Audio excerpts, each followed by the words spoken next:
Road safety month અંતર્ગત રાજકોટ શહેર police commissioner Shri Brajesh Kumar Jha સાહેબ થતા એડી પોલીસ કમિશનર શ્રી મહેન્દ્ર બગડિયા સાહેબ નાઓના માર્ગદર્શન હેઠળ તેમજ રાજકોટ શહેર નાયબ પોલીસ કમિશનર શ્રી હરપાલસિંહ જાડેજા સાહેબ ટ્રાફિક શાખા તેમજ મદનીશ પોલીસ કમિશનર શ્રી બારિયા સાહેબ ટ્રાફિક શાખા તેમજ લાલીવાલા સાહેબ ટ્રાફિક શાખાનાઓની સૂચના મુજબ આજરોજ તારીખ 7 જાન્યુઆરી 2025ના રોજ કલાક 11 થી 1 દરમિયાન રાજકોટ શહેર કોટેચા ચોક ખાતે રોડ સેફટી મંથ અંતર્ગત લોકોની સલામતી અને રક્ષણ માટેના હેતુથી રાજકોટ શહેર ટ્રાફિક શાખાના પીઆઈ શ્રીઓ એમ જી વસાવા સાહેબ તથા આર જી બારોટ સાહેબ તથા જે એસ ગામિત સાહેબ તથા એમ ડી ગઢવી સાહેબ તથા police sub inspector S M Sayyed સાહેબ તથા ટ્રાફિક શાખાના સ્ટાફ દ્વારા પીપલ્સ ફોર પોલીસ ફાઉન્ડેશન ગ્રુપના જતીનભાઈ ટીલારા તથા દર્શિતભાઈ ટીલારા તથા સાવનભાઈ ચૌહાણ તથા હર્ષવર્ધનભાઈ ભલારાના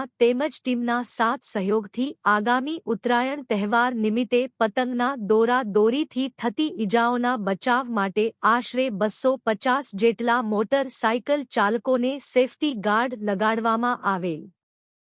મારું નામ doctor KD Apaliya, retired director fast garden, Rajkot municipal corporation. આજે પોલીસ દ્વારા સરાહનીય કામ શહેર પોલીસ ટ્રાફિક બ્રાન્ચ દ્વારા અત્યારે શહેરના ટ્રાફિક સપ્તાહ અને ઉત્તરાયણ પૂર્વેની જે કામગીરી થઈ રહી છે એ ખરેખર સરાહનીય છે। લોકોએ પણ જાગૃતિના રૂપની અંદર ભારે વાહન શહેરની અંદર ન ચલાવવા, સાથોસાથ ઉત્તરાયણના તહેવારની અંદર જે ધાગાઓથી નુકસાની થાય, અકસ્માત થાય છે, ક્યારેક જીવલેણ બને છે, તો અગમચેતીના ભાગરૂપે સ્વયં પણ સેફગાર્ડ લગાવવું જોઈએ। જ્યારે પોલીસ ડિપાર્ટમેન્ટ રાજકોટ શહેર જે આ કાર્યવાહી કરી રહી છે, લોકોને જાગૃતિ લાવવા માટે ખૂબ જ સરાહનીય કામગીરી છે।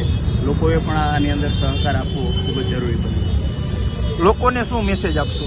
લોકોને એ છે કે જાગૃતિના રૂપમાં આપણે પણ જાગૃત થવું પડશે। ભારે વાહને સ્પીડે ન ચલાવવા જોઈએ, સાથોસાથ ટ્રાફિક નિયમોનું પાલન કરવું જોઈએ। ઘણી વખત ડિપાર્ટમેન્ટમાંથી પણ મુશ્કેલી હોય તો ઉપલા સ્તરે જઈને રજૂઆત પણ કરવી જોઈએ, એવું મારું સ્પષ્ટ રીતે કહેવાનું છે। ઓકે।